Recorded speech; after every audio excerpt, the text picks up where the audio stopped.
আগে কেউ কেউ গরম চা বিক্রি করতেন, এখন সিঁদুর বিক্রি করতে আলিপুরদুয়ার পর্যন্ত আসছেন। প্রধানমন্ত্রীর বঙ্গ সফরের আগে এবার নরেন্দ্র মোদীকে কটাক্ষ করতে শোনা গেল উত্তরবঙ্গ উন্নয়ন মন্ত্রী উদয়ন গুহর মুখে। তৃণমূল দলের কর্মী হিসাবে বেচে দেওয়া, বিক্রি করে দেওয়া ছাড়া আর মুখে আর কি শোনা আশা করা যায়? পাল্টা জবাব দিলেন শিলিগুড়ির বিজেপি বিধায়ক শঙ্কর ঘোষ। নরম চা বিক্রি করতে এখন সিঁদুর বিক্রি করতে আসছেন এবং উদয়ন গুহর এই মন্তব্য একেবারে রীতিমতো তরজা। এবং মোদীর আলিপুরদুয়ার সফরের আগেই এবার সরব হলেন মন্ত্রী উদয়ন গুহ। ব্যবসা করতেন, এখন তারা কেউ কেউ হয়তো সিঁদুরের ব্যবসা করছেন। আগে গরম চা বিক্রি করতেন, এখন গরম সিঁদুর তাদের রক্তের মধ্যে দিয়ে বয়ে যাচ্ছে। সেই সিঁদুর বিক্রি করবার জন্য একেবারে উত্তরবঙ্গের আলিপুরদুয়ার পর্যন্ত ছুটে আসছেন।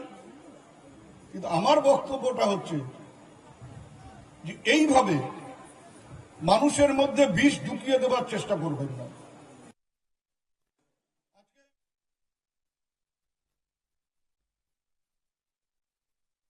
উদয়নবাবু যথার্থভাবে তৃণমূল কংগ্রেসের রুচির পরিচয় দিয়েছে। দল হিসাবে উদয়নবাবু ঠিকই বলেছেন যে বেচতে আসছেন। আসলে উদয়নবাবুর দল তৃণমূল কংগ্রেস, তার নেত্রী মুখ্যমন্ত্রী মমতা ব্যানার্জি এই রাজ্যটাকেই বেচে দিয়েছেন। ফলে উদয়নবাবুর মুখ থেকে প্রধানমন্ত্রী সম্পর্কে এই ধরনের রুচিহীন ভাষ্য পাওয়া যাবে, এতে অন্তত আমি অবাক হইনি।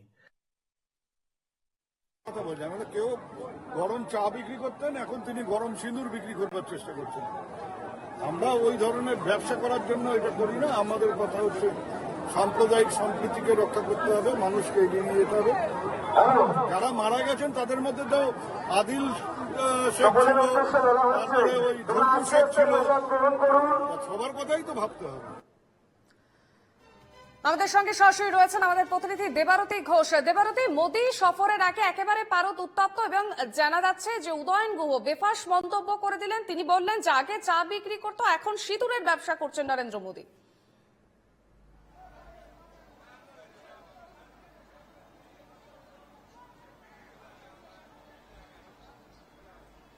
দেবারতী, শোনা যাচ্ছে?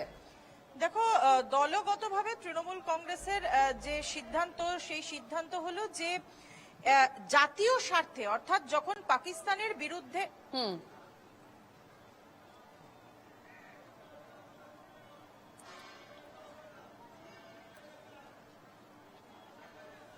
হ্যাঁ দেবারতী, শোনা যাচ্ছে।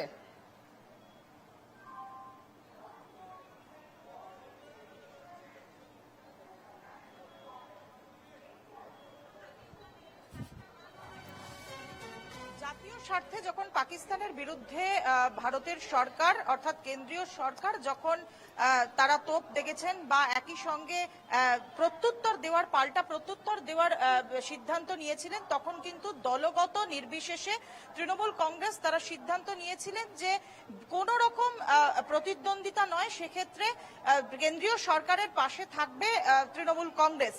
কিন্তু যখন এই তৃণমূল কংগ্রেস দেখছে যে তাদের বক্তব্য যে কেন্দ্রীয় সরকার বা কেন্দ্রীয় সরকারের যে দল রয়েছে অর্থাৎ বিজেপি, তাদের রাজনৈতিক স্বার্থে, ভোটের স্বার্থে এই যে অপারেশন সিঁদুরকে ব্যবহার করছে এবং কোথাও গিয়ে এই পাকিস্তানের সঙ্গে যে ভারতবর্ষের দ্বন্দ্ব, সেটাকে তারা দলীয় স্বার্থে ব্যবহার করছে, তখন কিন্তু তৃণমূল কংগ্রেস তাদের যে বিরুদ্ধাচারণ, সেই বিরুদ্ধাচারণের পথেই হাঁটবে এবং অল আউট খেলার পথেই হাঁটবে তৃণমূল কংগ্রেস। এটা স্পষ্টত তৃণমূল কংগ্রেসের পক্ষ থেকে জানিয়ে দেওয়া হয়েছে।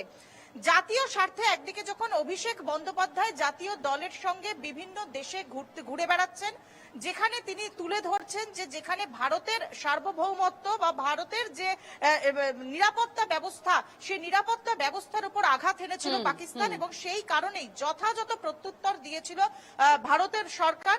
সেই দিক থেকে দাঁড়িয়ে একদিকে যখন ভারত সরকারের প্রতিনিধিত্ব দলের অংশগ্রহণ করেছেন তৃণমূল কংগ্রেসের সর্বভারতীয় সাধারণ সম্পাদক অভিষেক বন্দ্যোপাধ্যায়, ঠিক তখনই যখন প্রধানমন্ত্রী এ রাজ্যে আসছেন এবং আলিপুর দুয়ারে তার দলীয় কর্মসূচি এবং সেই দলীয় কর্মসূচিতে মনে করা হচ্ছে যে অপারেশন সিঁদুরের যে সাফল্য, যেটা ইতিমধ্যেই প্রধানমন্ত্রী বা অমিত শাহ বিভিন্ন জায়গায় বিভিন্ন রাজ্যে গিয়ে গিয়ে তাদের যে দলীয় অনুষ্ঠানে তাদের যে সাফল্য, কেন্দ্রীয় সরকারের সাফল্যকে বিজেপির সাফল্য হিসেবে তুলে ধরছেন, সেই জায়গায় দাঁড়িয়ে তৃণমূল কংগ্রেস কিন্তু একেবারে সোজাসুজি উত্তর দিচ্ছে এবং তারা স্পষ্টতই সিদ্ধান্ত নিচ্ছেন যে তারা কিন্তু বিজেপির বিরুদ্ধাচারণ করবেন এবং অপারেশন সিঁদুরকে যদি রাজনৈতিক স্বার্থে বা সামনে বিহারের ভোট রয়েছে, সেই ভোটের স্বার্থে যদি অপারেশন সিঁদুর বা পাকিস্তানকে প্রত্যুত্তর দেওয়াকে বিজেপি ব্যবহার করতে চায়, তাহলে কিন্তু অল আউট খেলে তার প্রত্যুত্তর দেবে তৃণমূল কংগ্রেস।